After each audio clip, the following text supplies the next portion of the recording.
I think we're continuing to have very interesting studies in the context of amyloid, just like what is happening in myeloma. So particularly the use of CAR T-cell therapy.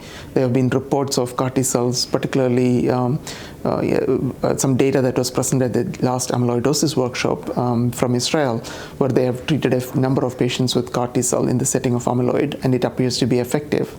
Similarly, there are trials that are being done right now looking at the bispecific antibodies in amyloidosis to see what the efficacy would be there. And again, I think it's too early to say anything, but given the history of how the drugs have been developed in amyloidosis, I would suspect that those again, drugs would be effective here as well.